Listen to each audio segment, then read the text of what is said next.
Radio Mensaje de Amor para Salvación, 89.7 FM, tu radio amiga, en San Fernando, Tamaulipas, México, presenta su programa Cantos, Reflexiones y Predicaciones, por nuestro hermano Raimundo Delgado, lunes, miércoles y viernes, de 2 a 3 p.m. No te lo pierdas.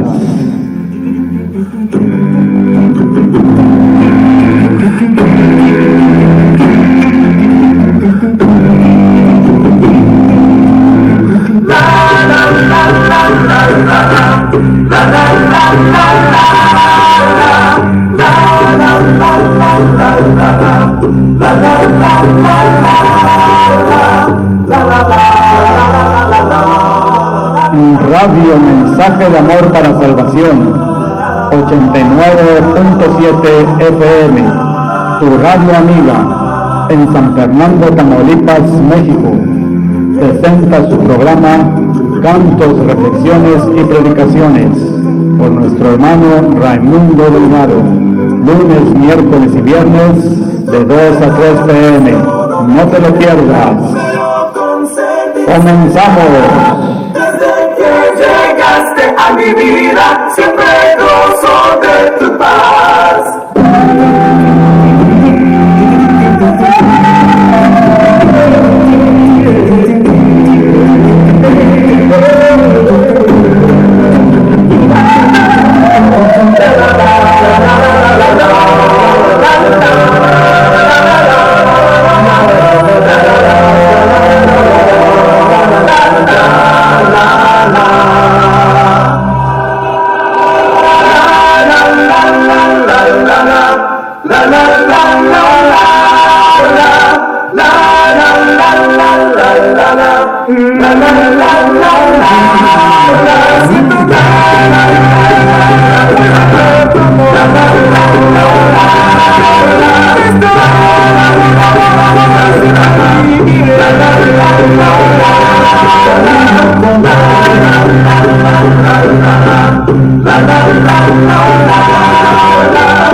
Señor, estoy ante ti, porque tú escuchas conmigo. Te pido perdón, Señor, aunque seas lo que he sido. Señor, estoy ante ti, quiero ser bautizado contigo. Y pido perdón, Señor, porque quiero ser contigo. Cuesta lo malo que he sido, yo estoy, Señor, ante ti arrepentido. Que muera el hombre que se ha corrompido y renazca el cristiano que siempre has querido. Señor, estoy ante ti, porque tú me has conmovido. Te pido perdón, Señor, porque sé lo que yo he sido. Señor, estoy ante ti, quiero ser bautizado contigo. Y pido perdón, Señor, porque quiero ser uno contigo. Tomes en cuenta lo malo que he sido, y estoy, Señor, ante ti arrepentido. Que muera el hombre que se ha corrompido y renazca el cristiano que siempre has querido. Cristo, tu dulce voz nos dice, vengan a mí, y podemos mirar tus huellas que nos nos guiarán. Huellas de Cristo que alumbran nuestro andar.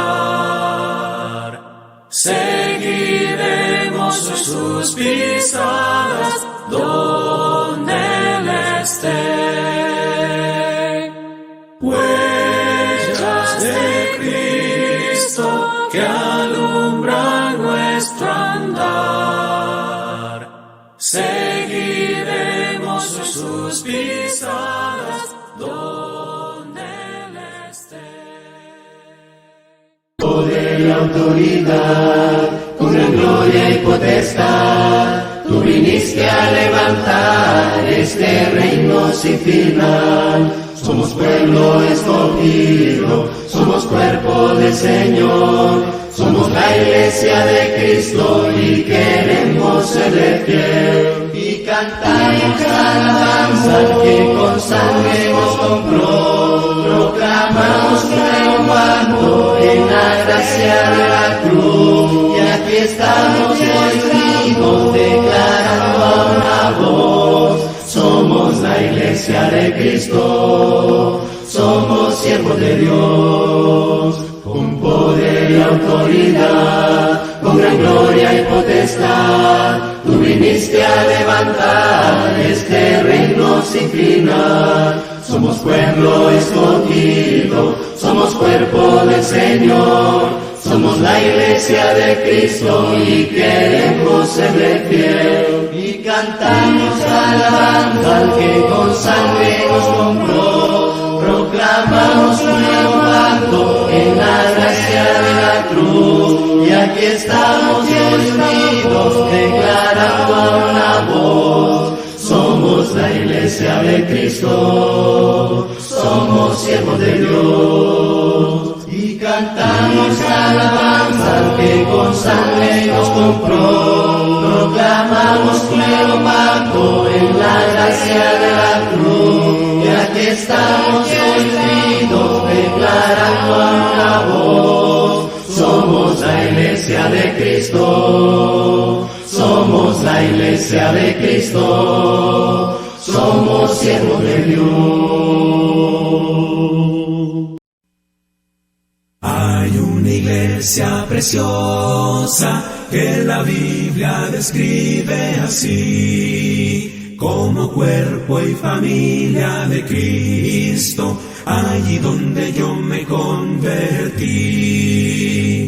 Oh, ven, ven, ven, ven, ven a la iglesia de Cristo. Oh, ven donde seas feliz. Otro sitio nunca encontrarás, cual iglesia de Cristo el Señor. Oh, ven a la iglesia de Cristo, no desvíes más tu corazón. El dolor que te causa la ausencia es por falta de esa comunión. Oh, ven, ven, ven, ven, ven a la iglesia de Cristo. Oh, ven donde seas feliz. Otro sitio nunca encontrarás, cual iglesia de Cristo el Señor. Qué hermosa será la mañana del domingo allí asistir, escuchando palabras de vida, con la iglesia podernos reunir. Oh, ven, ven, ven, ven, ven a la iglesia de Cristo.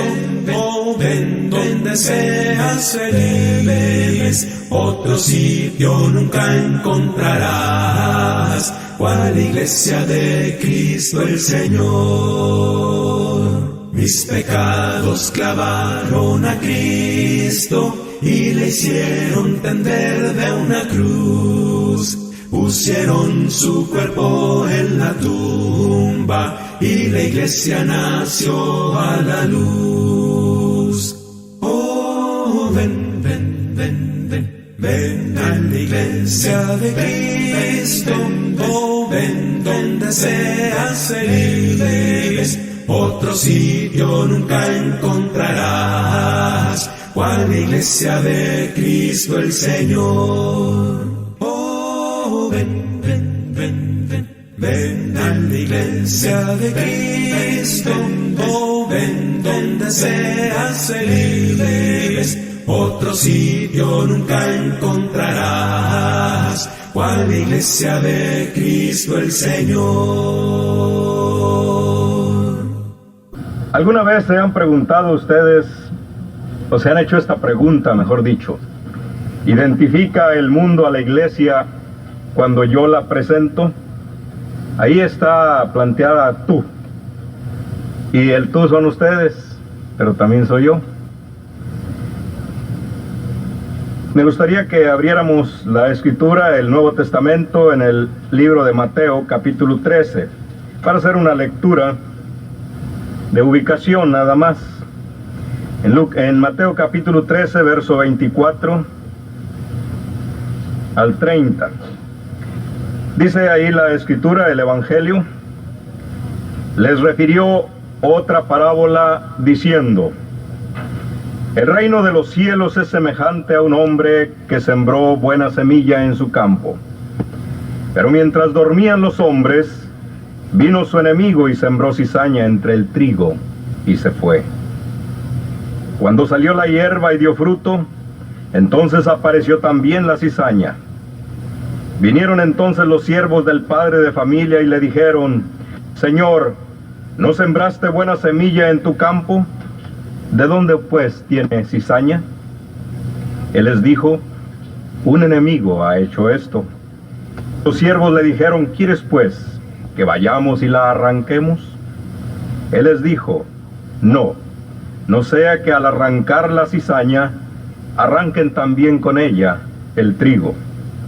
Dejen crecer juntamente lo uno y lo otro hasta la siega, y al tiempo de la siega yo diré a los segadores: recojan primero la cizaña y átenle en manojos para quemarla, pero recojan el trigo en mi granero.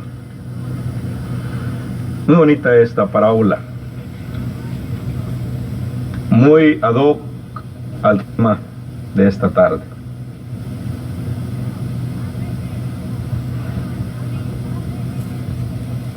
¿Identifica el mundo a la iglesia cuando tú la presentas? Esta es una pregunta muy personal, muy relacionada con nuestra propia experiencia en el campo del evangelismo. Predicadores, estudiantes para predicadores y miembros de la iglesia, la hemos tenido, y cada uno debemos contestarla honradamente.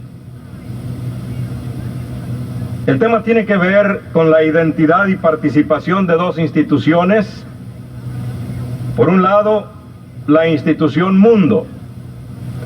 Por otro, la institución iglesia. Y una acción muy particular, muy especial, una actividad grandiosa, única, que es el evangelismo, o el transmitir el evangelio de salvación a las personas y que lo comprendan. ¿Qué se busca con esto? Obviamente un resultado. El terreno en que trabajamos, como lo dice la parábola, es este mundo en el cual se asemeja a un gran campo de siembra.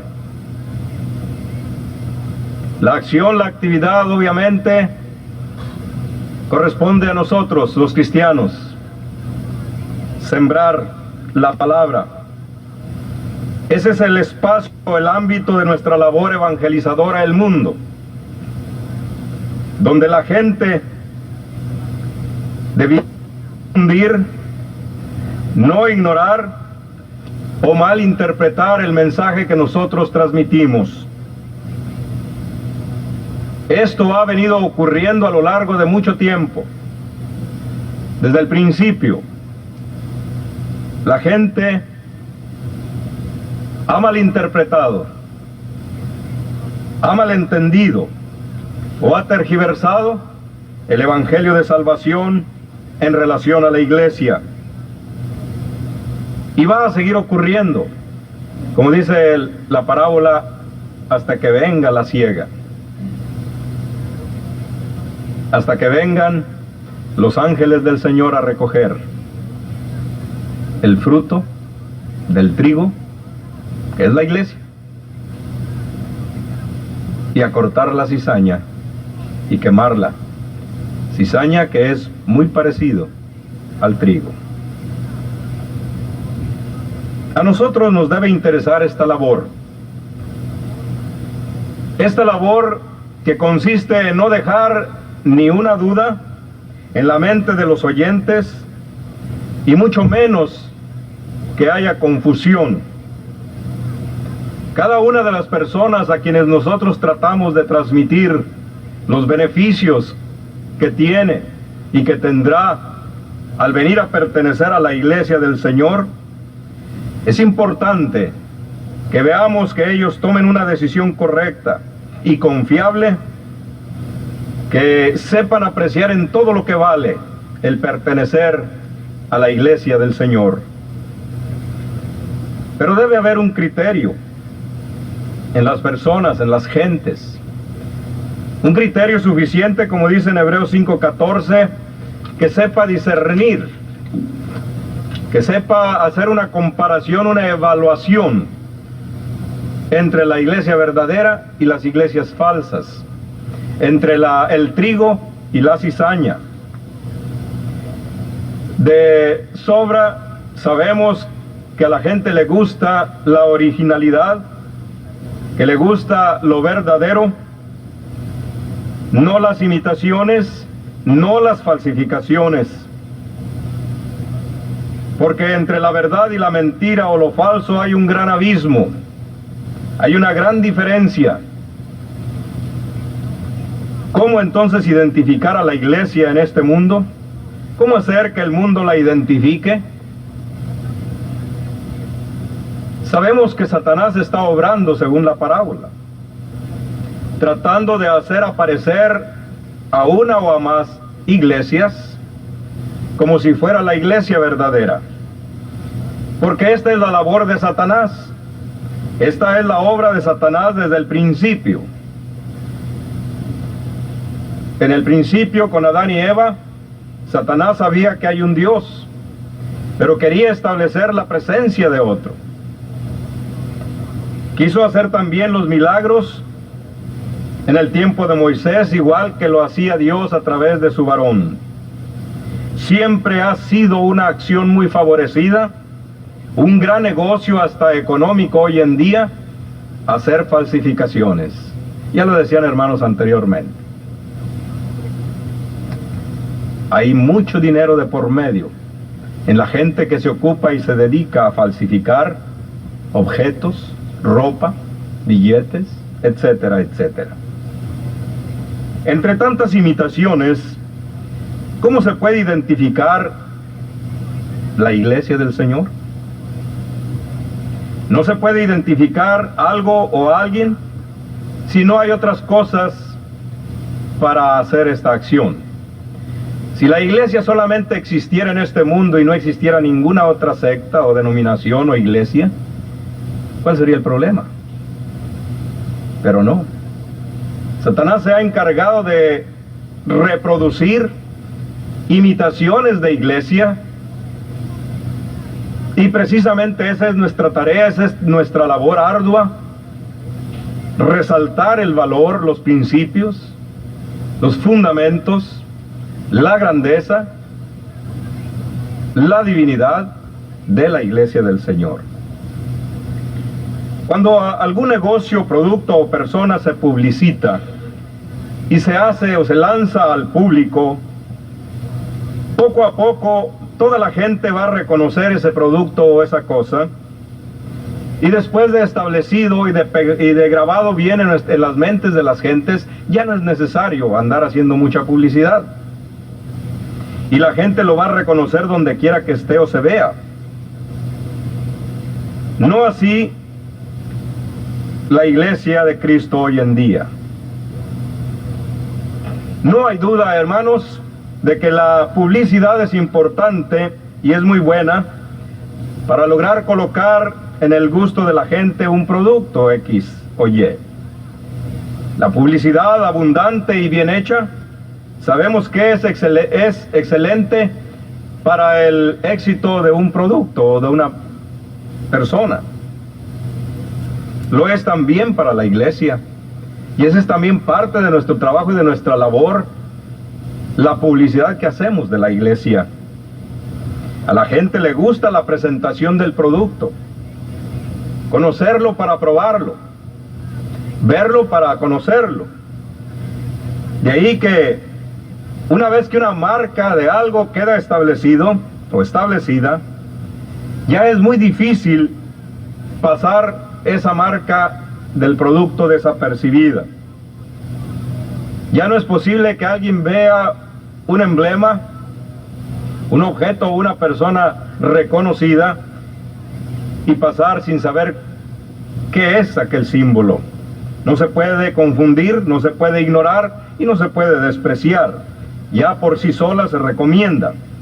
Por ejemplo, ustedes conocen aquí una M, inmediatamente ya saben a qué me estoy refiriendo. Y si a ustedes les gusta ir a McDonald's, después si van a un changarrito de tacos no les va a agradar mucho, van a preferir ir a McDonald's. Y así tenemos muchos productos. El hermano hablaba también de la Coca-Cola. Hasta los niños ven una botella de coca o las letras, aunque no sepa leer ni escribir, y ya quiere coca y dice coca, ¿verdad? Y así hay muchos productos, Sam's, Walmart, el Golden Corral, que a muchos les gusta, los Astros, los Dodgers, una bandera, entre 100 banderas de los países, ustedes van a reconocer la de Estados Unidos, o nosotros los mexicanos, la de México. Porque tiene una identidad. No es posible confundir ya una marca, un producto. Son únicos, son originales, por lo tanto son de gran valor. ¿Por qué no ocurre así con la iglesia de Cristo hoy en día? A veces es difícil identificar un objeto falso de un verdadero. Yo creo que aquí en Estados Unidos, como en México y en todos los países, es difícil a veces identificar los billetes originales de los falsos, o al revés. Pero hay diferencias. ¿Por qué identificamos un billete falso o un producto o una credencial falsa? Por sus características, por los rasgos o elementos distintivos que los hacen diferentes. Por eso es muy importante, y el tema de hoy en general del día es la identidad de la iglesia. La identidad es muy importante. Vamos a definir lo que es identidad. El diccionario nos habla de este concepto y nos dice que es el conjunto de circunstancias, algunos han dicho características, podemos añadir elementos, etcétera. Conjunto de circunstancias que distinguen a una persona de las demás.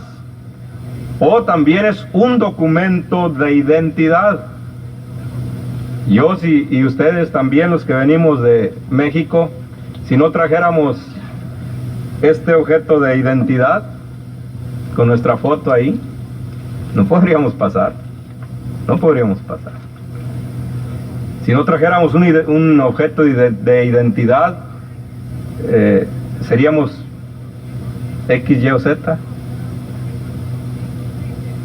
Pero conjunto de circunstancias que distinguen a una persona de las demás.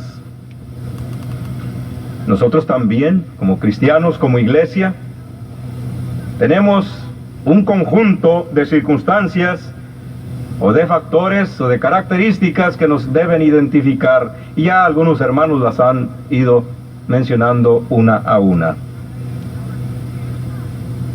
El día que vi a 4 hermanos Rodríguez en Monterrey, bueno, en otro lugar, pero en Monterrey más, no podía saber quién era quién de Hugo y de Francisco, de Paco, porque son tan parecidos que pasan por gemelos, y no son gemelos, son cuatriates, ¿verdad? No son cuatriates. Se parecen bastante, hasta en la voz. La manera que lo oía decía, parece que es Paco, ¿no? Nomás que Paco tiene la voz más chillona. Tiene mejor voz. Pero eso él tiene características que Paco no tiene, y Paco tiene características que Hugo no tiene, y que los van a hacer diferentes, porque son dos personas diferentes, aunque sean muy parecidos. A veces la iglesia es así. En una ocasión, estando en Torreón, recibí una carta de una persona que escuchaba el programa de radio que transmitía. Y dice: hermano Luis Felipe, quisiera que nos hiciera una visita. Nosotros somos un grupo de cristianos. Nosotros somos Iglesia de Cristo también como ustedes. Y quisiera que viniera a visitarnos. Y en efecto, haciendo planes, fui a Monterrey, me entrevisté con este señor. Y por ahí, por el río, allí había un grupito que se reunía, y él estaba ahí encargado de ese grupo, y decía afuera Iglesia de Cristo. Y me quedé sábado y domingo con ellos para predicarles.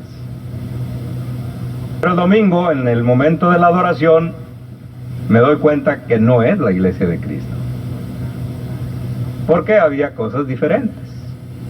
La esposa de él presidió la reunión, etcétera, etcétera, como ustedes ya se imaginarán. Entonces, necesitamos hacer una comparación, y más cuando hay elementos que son muy parecidos, porque pudiera ser que mucha gente piense que es la iglesia del Señor y no lo es, como el trigo y la cizaña. Pueden tener al mismo Dios, pueden adorar al mismo Jesucristo, pueden creer en la Sagrada Escritura hasta cierto punto, tienen la misma Biblia, etcétera, etcétera, pero habrá rasgos, habrá características que difieran de la iglesia del Señor. Existe la iglesia y las iglesias, como dice ahí la parábola en Mateo capítulo 13. Y hoy en día, hasta el gobierno autoriza que tenga una identidad toda iglesia, que tenga una identidad reconocida formal y oficialmente, para que pueda ser identificada. Es decir, son personas también, pero en sentido jurídico, o personas morales. Y esto también puede hacer que haya confusión en la gente. ¿Por qué? Porque hasta a nosotros nos ha pasado en alguna ocasión. Vamos a un lugar que nos invitan, a una ciudad, a un pueblo. Llegamos a la oficina, pedimos que un carro nos lleve a la iglesia de Cristo, que si sabe dónde está la iglesia, sí, y nos lleva. A veces que no tenemos nosotros la dirección de la iglesia. Y el taxista muy gentilmente nos carga las maletas, nos lleva en el auto donde él cree que es la iglesia de Cristo. Y a veces nos ha llevado a una iglesia católica, ¿verdad? ¿Qué dice Iglesia de Cristo Rey? Bueno, es que usted me dijo que de Cristo y Cristo es Rey. Sí, en efecto así fue, ¿verdad? Algunas iglesias son fácilmente identificables y sus miembros también. Muchas veces identificamos a la iglesia, bueno, no les llaman iglesia, a los testigos de Jehová, por su forma de ser, de vestir, de andar, de comportarse, o a los mormones, ¿verdad? Muy fácilmente. Y muchos dicen por ahí que en forma de burla de nosotros, que nosotros no tenemos identidad, que no podemos identificar a un cristiano en la calle, ¿verdad? Bueno, así es hoy en día, como en el principio. En el principio también se identificaba la iglesia del Señor, y los cristianos también eran identificables. ¿No lo dice así en alguna ocasión que aquellos que andaban con Jesús, cómo sabían que aquellos cristianos, discípulos, eran de Jesús? O aquellos del camino, ¿por qué les llamaban del camino? Bueno, debemos tener una identidad ante Dios y ante los hombres.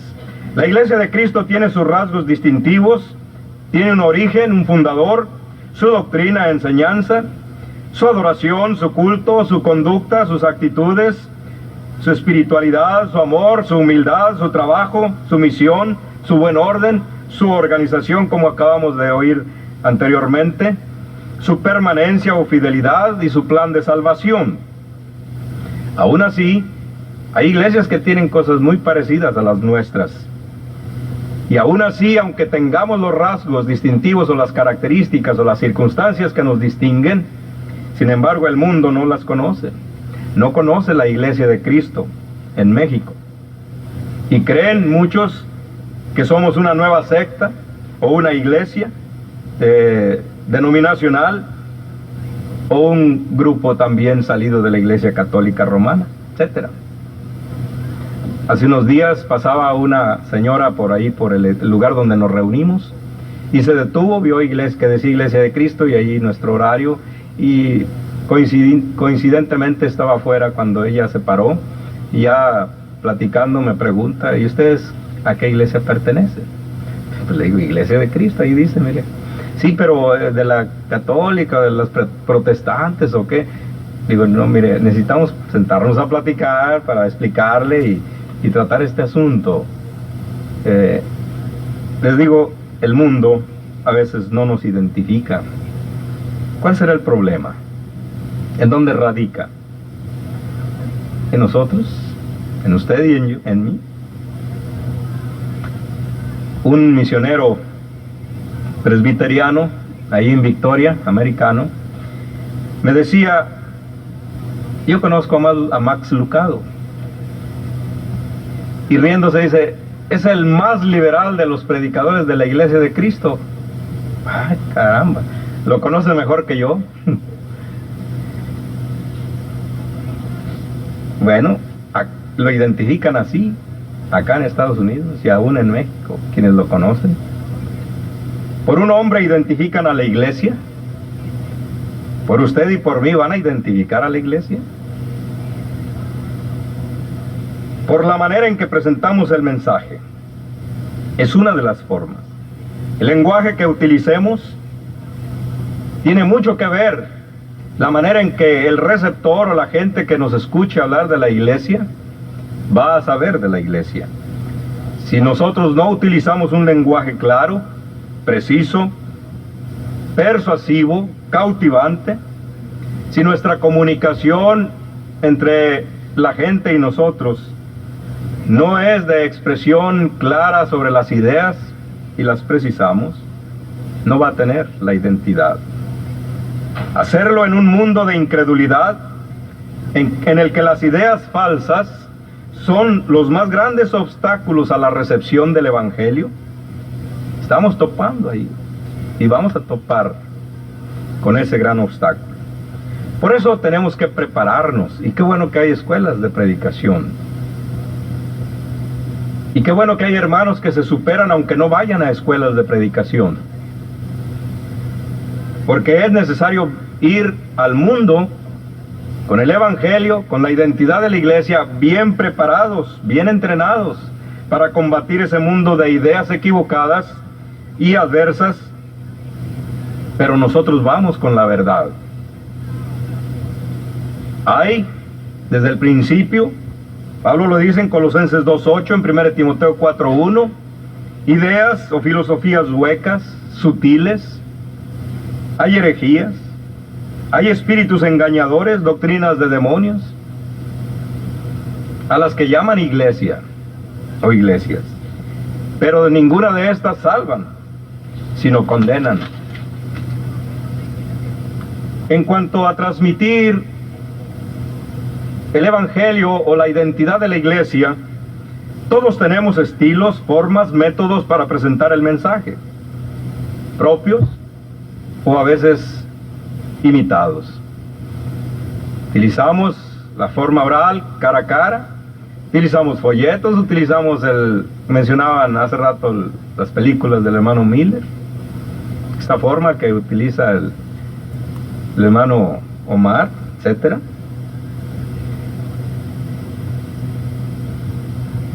Yo y usted, hermano, usted y yo, la iglesia en general, vamos a enfrentar una problemática, que es la tarea de transmitir el Evangelio puro, transmitir el concepto de iglesia correcto, así como los apóstoles y la iglesia del primer siglo enfrentaron. La iglesia hoy debe funcionar como la iglesia del primer siglo, que con habilidad ideó diferentes métodos, técnicas, a fin de llegar a judíos y a griegos, cosa en la que nosotros también somos deudores, a judíos y a griegos, a unos y a otros, a todos. En el pasado, los cristianos, los predicadores o evangelistas lo hicieron muy bien, algunos, otros no. Pero por un lado tenían ellos en el primer siglo a los judíos que estaban equipados de las escrituras del Antiguo Testamento. Sabían que había un Dios creador, entendían los conceptos de pecado, de culpa, de sacrificio, y esperaban aún la venida del Mesías. Los apóstoles pudieron llegar a los judíos comenzando con el mensaje de Jesucristo, que era y es el verdadero Mesías esperado. En cuanto a los griegos, a los gentiles no tenían el conocimiento de los judíos, a no ser que fueran prosélitos. No tenían conocimiento de las escrituras, nociones de pecado y redención no les resultaban conocidas. Muchas de las veces decían, ¿qué quiere decir este palabrerío? ¿O qué quiere decir esto? Hechos 2:12 y 17:20. El concepto que tenían de Dios era un lugar, un panteón de deidades que actuaban en base a emociones y placeres mundanos muy acendrados. Y como resultado, los apóstoles necesitaron un punto de partida para transmitir el evangelio, para transmitir la idea del concepto de iglesia verdadera. Tenemos un ejemplo clásico, el del apóstol Pablo, en el Areópago de Atenas, en Hechos 17, donde comenzó haciendo referencia a uno de los sitios más religiosos de la ciudad, un altar que tenía la inscripción al Dios desconocido, Hechos 17:23. Decía el hermano Ruperto Dávila, el que no conoce a Dios, a cualquier chango se hinca, ante cualquier chango se hinca. Es lo que tenía que decirles Pablo, ¿verdad? Tenían muchos dioses y muchos altares y muchas imágenes de dioses. Además, Pablo mencionó una cita de un poeta griego. Como alguno de sus poetas dijo en alguna ocasión, de él somos descendientes, dijo Pablo en Hechos 17:28. ¿Se fijan? No citó el Antiguo Testamento. En otras palabras, observemos que Pablo apeló a la propia experiencia, a la filosofía, a la literatura de su público griego, para encontrar un asidero a fin de que entendieran el mensaje bíblico que posteriormente empezaría a transmitirles, hablarles de lo que era la iglesia de Cristo. Pero ni aún así Pablo comenzó con la salvación, ni les dijo son unos pecadores, son unos idólatras y por lo tanto están condenados al fuego eterno. Hice lo que hizo, su manera de presentar el evangelio. ¿Cómo lo hizo? Primero, puso el cimiento con la doctrina de la creación muy claramente y les dice, el Dios que hizo el mundo. ¿Cómo nos viene a la mente hablar de Dios cuando los primeros filósofos o los filósofos presocráticos establecieron las bases para crear un principio de la creación? Pablo estaba hablando ante esta gente para poder derribar esos argumentos de ellos. Pero él les dice, y no les está poniendo en duda, a lo mejor es el mismo Dios de ustedes, pero ustedes están confundidos. No, les dijo, el Dios que hizo el mundo y todo lo que en él hay, es Señor del cielo y de la tierra. Es ese Dios desconocido. Nosotros predicamos ahora una iglesia desconocida, ¿verdad? Toda la gente tiene altares a las iglesias, a su Dios. Hay que hacerla conocida.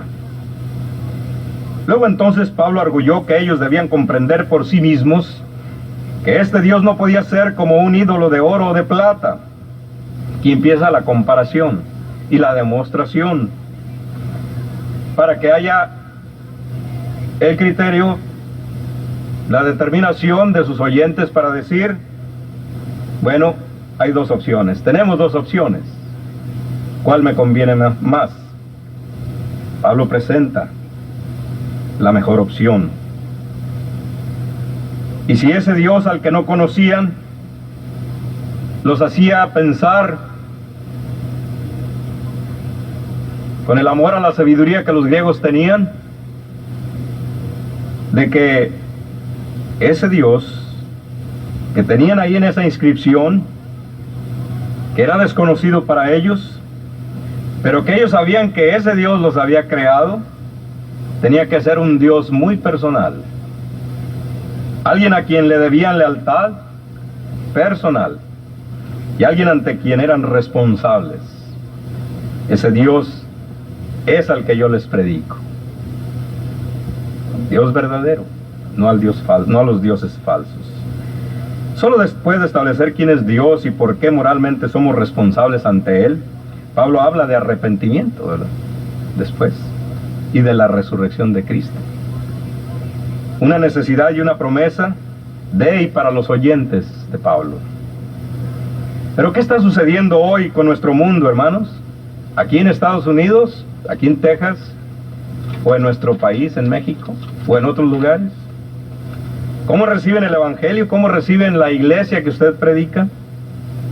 ¿La identifica o no cuando usted y yo la presentamos?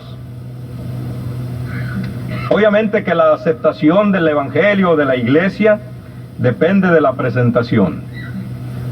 Los que pensaron en crear un Sam's o un McDonald's o lo que sea, pensaron en que tuviera resultados, pero en base a la presentación. Si hubiera sido otra la manera de presentar lo que recibiría por hacerse miembro o tener la membresía o por ir a comer a ese lugar distintivo, le atraía o le hacía a usted ser una persona importante. Si no hubiese sido así, no hubieran tenido éxito estos negocios. ¿Por qué usted prefiere ir a McDonald's? ¿O por qué prefiere usted ahora la iglesia de Cristo? ¿Por qué? Debemos seguir el modelo del Nuevo Testamento para dirigirnos al mundo, a la gente de nuestro tiempo. Porque es divino, ya dijeron, porque es original y porque es único. Debemos sí escuchar a la gente con atención, antes de debatir sobre algún concepto. Debemos elaborar respuestas que estén al alcance de su entendimiento para lograr, en su propio lenguaje o cultura, que comprendan qué es la iglesia de Cristo y la diferencia que ésta tiene sobre todas las demás. Para ilustrar dos ejemplos rápidos. Se cuenta que un misionero fue a predicar a Alaska, ya a los lugares muy lejanos, donde hay puro hielo. Y al predicar el Evangelio, a un esquimal le habló de Jesucristo, que era como una oveja que fue llevada al matadero. El esquimal obviamente se queda, no conocía que era una oveja. Entonces se le prende el foco al predicador y le dice,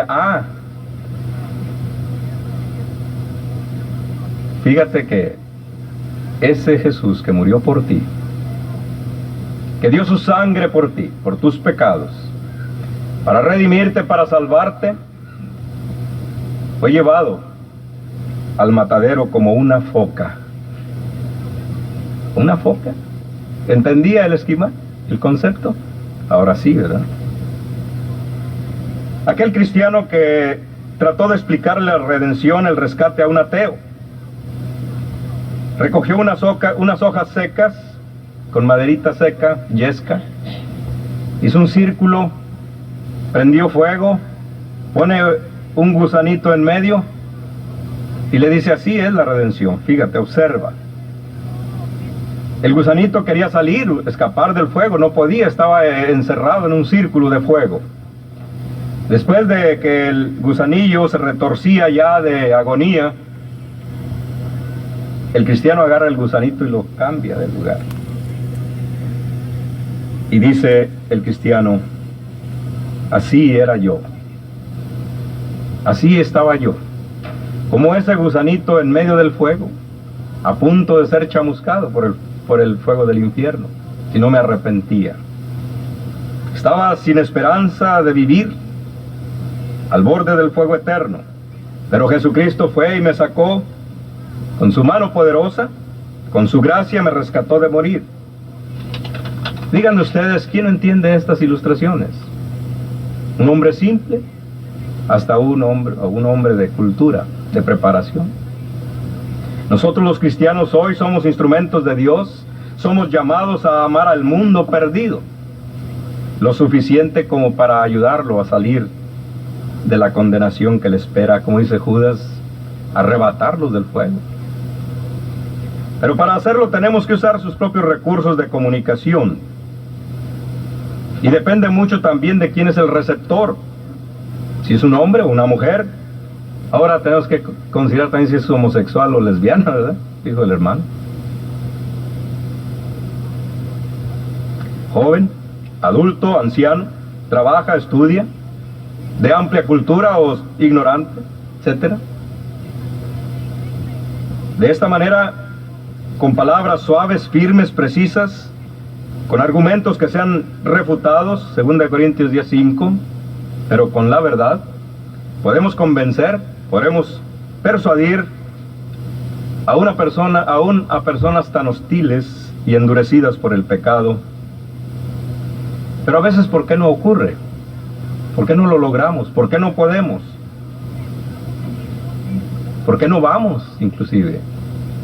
¿Por vergüenza? Pablo dice, no me avergüenzo del Evangelio. ¿Por excusas? No sirvo para esto. O esto es muy profundo para mí. O no puedo grabar o memorizarme los versículos para explicarle. Dios nos ha creado con una mente igual o mejor que la del enemigo, que la del incrédulo. Una mente con la capacidad de estudiar, de pensar, de hacer cuestionamientos. Sabemos que ninguno es un experto al día siguiente de la obediencia. No somos expertos en ninguna área del saber humano, o a lo mejor somos de alguna. Pero como cristianos podemos hacer lo básico, lo elemental de los temas fundamentales para la salvación. Y podemos adquirir esa experiencia. Además, cada día en cada una de las reuniones nos estamos capacitando o nos están capacitando. Por eso, si queremos transformar al mundo, debemos convencerlos de que la iglesia de Cristo es la verdadera, la única, es divina, es original. Por eso estamos estudiando. Y si no, hay que estudiar todo lo relacionado con la iglesia. Su profecía, su origen, su establecimiento, sus doctrinas, su enseñanza, su práctica. Cómo llegar a ser parte de ella, su importancia, su trascendencia, etc. Así como al principio. Una iglesia pura y sin mancha. Pero no solo de palabra, sino también de hecho. Esa iglesia es a la que usted y yo como cristianos representamos y reflejamos cuando vamos a hablar al mundo, a enseñar con palabras y con comportamientos. Al que objeta la verdad hay que convencerlo, al que ignora, al que duda, al que rechaza. Pedro dice que cuando demos razón de nuestra esperanza, ¿cómo debemos hacerlo? Con gentileza y con respeto. 1 Pedro 3:16. Y por ahí también un pasaje que me gusta mucho, sazonada con sal. Solamente los que estamos enfermos nos dan la comida sin sal. Pero cómo ansiamos, cómo anhelamos la sal, porque le da la sazón al alimento. Pensando siempre que la palabra no va a volver vacía. Y si así lo hacemos, el Señor nos llama siervos fieles. Por lo tanto, debemos ser capaces de hablarle al científico en el idioma de la ciencia, como hablarle al que viene del campo con su burro, su carga de leña. Debemos ser capaces de hablarle al artista en el idioma de las artes, al político en su lenguaje político. Y tenemos ejemplos de Jesús, de Pablo, de Esteban, de Felipe, de muchos que presentaron el Evangelio de Jesucristo, que hablaron de la iglesia verdadera del Señor. Jesús es un ejemplo, hablando con un maestro. A sus discípulos decían que eran ignorantes. Y sin embargo tenemos a esos discípulos hablando ante reyes, ante gobernantes, ante gente preparada, ante filósofos. Jesús ante este maestro Nicodemo en Juan 3, de tal manera que se da cuenta que este hombre no entiende el lenguaje. Entonces habla más, en forma más clara. Gran parte del Evangelio de Juan en cada capítulo nos va poniendo un ejemplo de cómo hablar con la gente, cómo transmitirle a cada una de estas personas muy particulares, muy especiales, el Evangelio. Tenemos que ser personas dignas de crédito, es decir, de credibilidad. La iglesia debe tener poder de convocatoria. ¿Cómo debemos presentar el Evangelio o la iglesia del Señor a este mundo? ¿Con dudas? ¿Con incertidumbre? No. ¿Con indiferencia? ¿Con falta de decisión? ¿Con apatía? ¿En forma incompleta? ¿De manera confusa? ¿De mala gana? ¿O de cualquier otra manera que no sea la correcta? No. Debemos hacerlo de buena gana, con entusiasmo, con precisión, que sea suficiente. Como decía Pablo, traza bien la palabra de verdad, como un arquitecto experto. ¿Usted confiaría a un arquitecto inexperto la construcción de su casa? No. Se habla de trazos precisos, claros, definidos. Y qué bonito es cuando uno ve a un pintor o a un ingeniero, un arquitecto, trazar un edificio, hacer una pintura. Con cuánta maestría se hacen los trazos. Y en la forma más sencilla y más simple, el que ara la tierra, ¿verdad? Ahora utilizan maquinaria muy sofisticada, maquinaria apta para estos menesteres, pero los que todavía rústicamente lo hacen, trazan una línea de un punto al otro, una línea recta, y los surcos van rectos. Nosotros, apegándonos en el trazo de la palabra de Dios, debemos hacerlo de esta manera. En 1 Corintios 4:15 el apóstol Pablo, y en Gálatas 4:19 el apóstol Pablo, nos habla de dos cosas que son una sola. Nos habla de engendrar en la mente de las personas a Jesucristo. Fíjense la posición en que nos pone, en la tarea que nos ubica Pablo, engendrar a Cristo en la mente de las personas. Ustedes saben lo que implica como varones la tarea de engendrar. Y pensamos en engendrar seres sanos, seres vivos, saludables, seres perfectos. Pablo dice que hay que engendrar a Cristo en la mente de las personas, para que Cristo sea formada en ellos.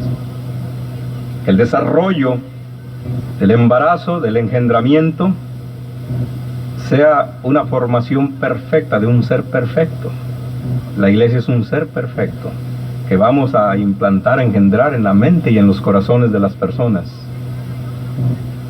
para que sea formada la idea perfecta, que la gente diga: yo quiero ser de esa iglesia perfecta. El ambiente propicio para hacer esta magna labor, nuestra tarea, al presentar la iglesia verdadera, es como un trabajo de parto, engendrar la simiente divina en el corazón de las personas. Jesucristo lo hizo.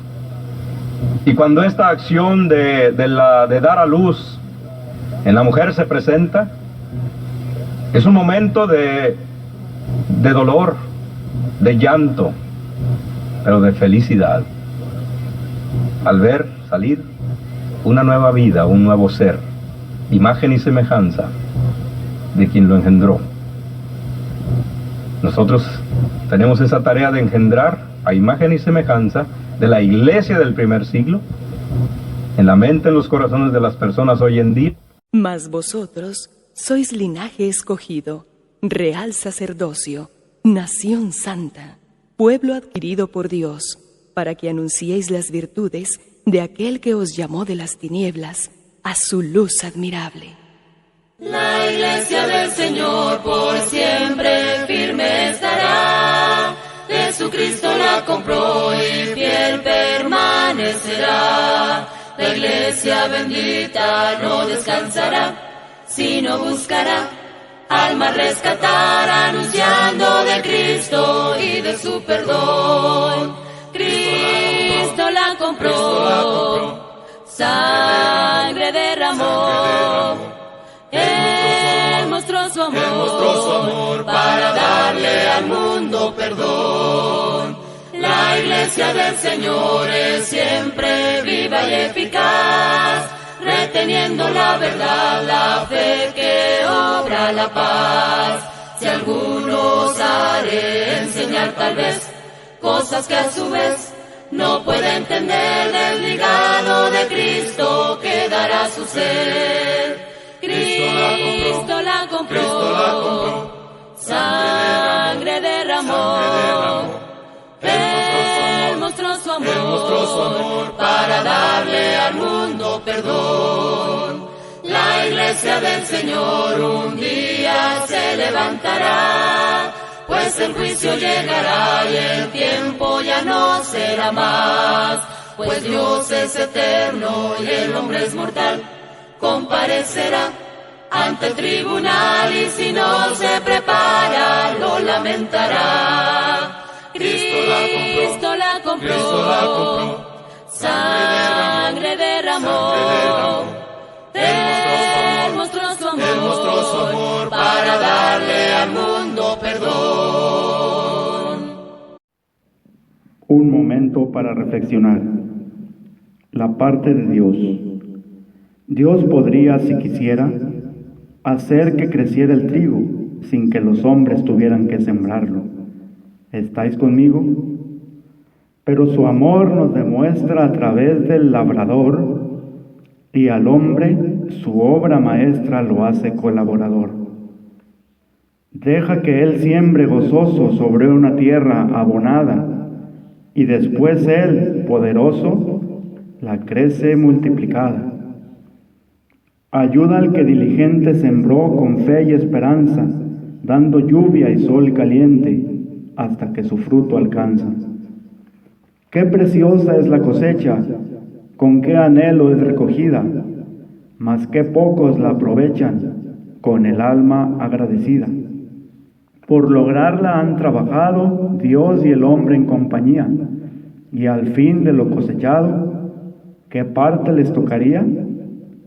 Si el hombre el fruto se lleva tras su trabajo anhelante, para el Creador, ¿qué queda que hizo lo más importante? La parte que Dios espera del hombre, su protegido, es la gratitud sincera por tanto bien recibido. ¿Quién negará este favor al que tanto da con creces? Adorarle con amor es lo menos que él merece. Mi abuelito era muy alto, pero ahora está más bajito, y ya tiene el pelo blanco de pensar tanto en sus hijitos. Él ha sabido luchar por su hogar, digno y valiente, y de tanto masticar se le han caído los dientes. Me explica cuentos bonitos que ilustran cosas reales, y a todos mis hermanitos nos enseña a ser formales. Con sus años de experiencia sabe dar buenos consejos. Hay que ver la sabia ciencia que tienen todos los viejos. Ellos saben muchas cosas que han aprendido en la vida. Su enseñanza fue costosa, cada lección una herida. Viven siempre apercibidos con los ojos bien abiertos, y saben ellos dormidos más que nosotros despiertos. Por eso yo a mi abuelito quiero y respeto en verdad, y pido a todos honor a la ancianidad. Aprendiendo a consolar. Si tú quieres ser de ayuda al que está desconsolado, tienes que saber primero lo que es el dolor para ponerte a su lado. Sabiendo lo que es sufrir, podrás comprender mejor al que el dolor atormenta, y sin que tú te des cuenta, lo sabrás comprender. Si no, no vale la pena que intentes darle consuelo, porque por mucho que quieras, no le darás lo que espera, si no has pasado por ello. Así que no te lamentes, y más bien sea agradecido, porque aunque amargue el dolor, el bendito Salvador por tu bien lo ha permitido. Si hicieres algo bueno, ten prudencia. No pienses que Él lo ignora y sé juicioso. Él mira tus acciones bondadoso y el premio te dará con su suficiencia. Si buscas la alabanza de los hombres, será muy pobre el premio que recibas. Procura hacer las cosas mientras vivas, tan solo para honrar su santo nombre. La gloria del cristiano no es humana, no comparte lo vano de este suelo. Dios guarda en el arcano de su cielo la prenda de su gracia soberana. Y cuando al fin la meta conquistemos, tras la penosa senda de la vida, al darnos la celeste bienvenida, con Cristo el galardón encontraremos.